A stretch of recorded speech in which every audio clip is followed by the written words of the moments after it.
Yo, what's going on, guys? BouseFeenux here, and today we are taking a beginner's look at the Light Bowgun. I've always shied away from gunner weapons in previous games, but that was mainly because past control schemes on portable gaming devices have been pretty hard to get used to for a shooter. With the PS4 Xbox controller, though, playing a gunner weapon feels a lot like any other third-person shooter, and these weapons are a lot more accessible now than they ever have been. So how does the light bowgun compare to the heavy bowgun, though? Comparatively, the light bowgun is more about mobility and long-range support. It has a faster reload, and you can run at normal speed with the weapon out. However, because it is smaller overall when compared to a heavy bowgun, you won't have the same ammo capacity, and with a lighter weapon frame, you're gonna have more recoil with a light bowgun as opposed to a heavy bowgun. There are a lot of micromanagement mechanics when it comes to using a bowgun, but in the right hands, like any other weapon, the light bowgun definitely has some insane utility. But despite all of that, the moveset is about as simple as they come. With your bowgun out, hold L2 to aim and press R2 to fire the ammo you have equipped. It's important to note here that you have a crosshair that'll tell you when you're in critical range.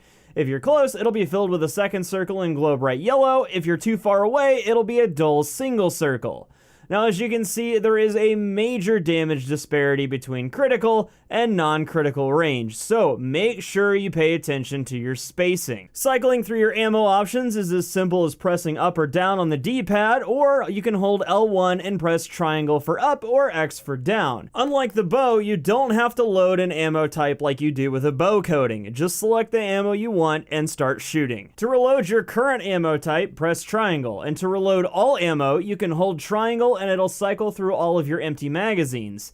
This is a good habit to develop when the monster runs away or you have a small break in fighting. Just hold triangle and reload everything. If you press circle, you'll drop your Wyvern Blast on the ground. This acts like a mine that explodes when it's attacked, and each mine will explode a few times before disappearing. Combine these with barrel bombs on a sleeping monster, and you've got one hell of an alarm clock.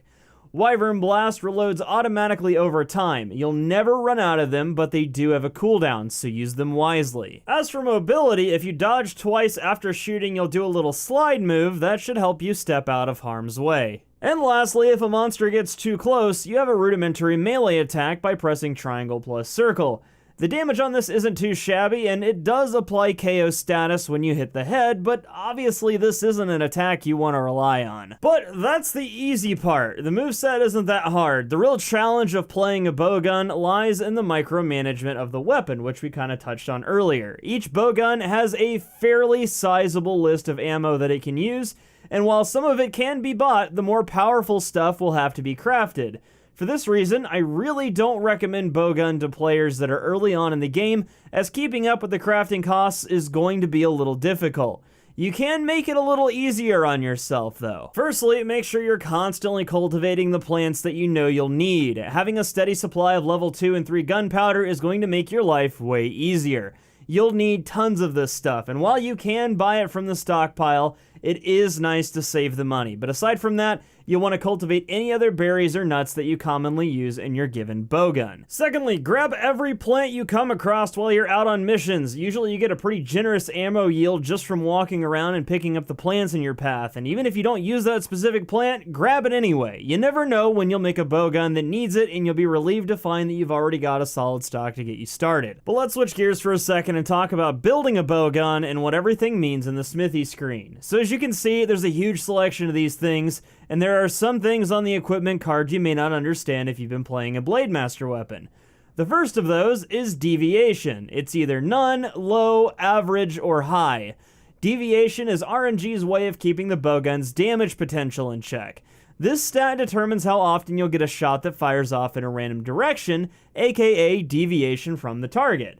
If you're using a powerful ammo with only a few shots in the magazine, high deviation can be pretty devastating. Not to mention annoying, so you'll want to make sure you get this stat as low as possible. And that brings us to our next topic, custom mods. Every bowgun has the same custom mods available to it, and the higher tier your weapon is, the more mod slots you have available. Right now, you can have a maximum of 3 mod slots on a tier 8 weapon.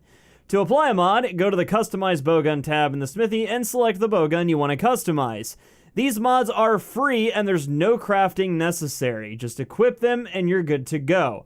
You can also equip multiple of the same mod, and they're pretty self-explanatory. To see how equipping a mod affects each ammo type or your gun in general, refer to the chart on the right-hand side.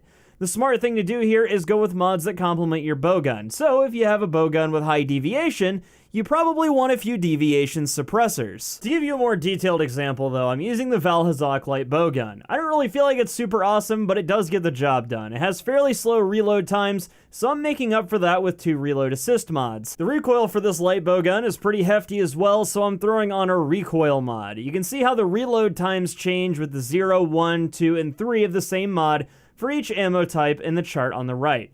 For example, normal ammo 2 reloads slowly with no reload mods, but with 3 equipped, the reload speed is much faster. Play around with these mods on your chosen bowgun and see what it's lacking and where you can improve. Back on the Forge Equipment tab though, if you press R2 with a bowgun selected in the menu, you'll wind up on the Capacity tab. This tab shows you what ammo a given bowgun can fire. So again, this is the chart for my BouseFeenux bowgun. It can use a normal shot level 1, 2, and 3, piercing level 1 and 3, and so on. The number in the little box is how much ammo you can hold in a magazine, not your overall carrying capacity. You can have a lot more than this in your inventory. Additionally, if you click L3 on the capacity screen, we get yet another level of detail. This chart tells you the recoil and loading speed of every ammo type your bowgun has access to. If it has a double arrow, this means that ammo type can be rapid fired. For instance, this is the Nergigante bowgun, and we see that it can rapid fire normal arrow 1 and 2, as well as spread ammo 1. This is a super important chart to take note of when choosing a bowgun, so do not forget that it's there. So with all of this taken into consideration, you could probably guess that like with most weapon types, it's a good idea to have a collection of these weapons for different scenarios. Now, as for armor skills, attack up and affinity skills like weakness exploit are going to be your go-to base skills. Aside from that, I try to gem in a skill for whatever ammo you use the most.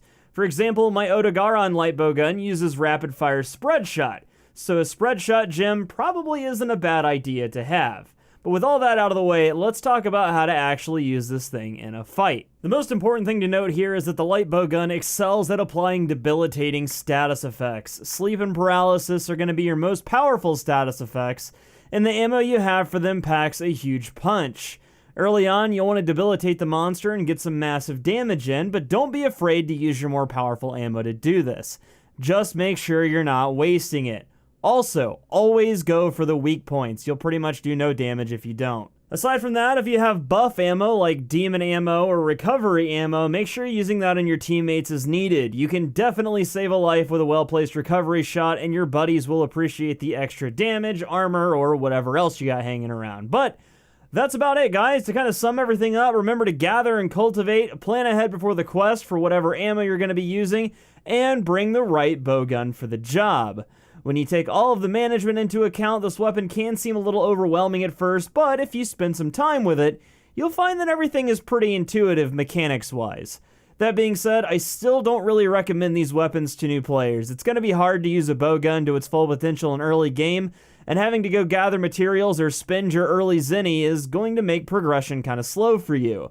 This is a weapon that demands a lot of commitment, so take that into consideration. But that's all for today. If you guys enjoyed the video or found it helpful, don't forget to leave a like down below. And if you're new here, get subscribed so that you never miss a Monster Hunter video. And if you're looking for people to play with, or just want to learn the game and ask questions, stop by my Discord by using the link in the description below this video. Until next time though, I'm BouseFeenux, I'll see you at the next one, and as always, thank you so much for watching.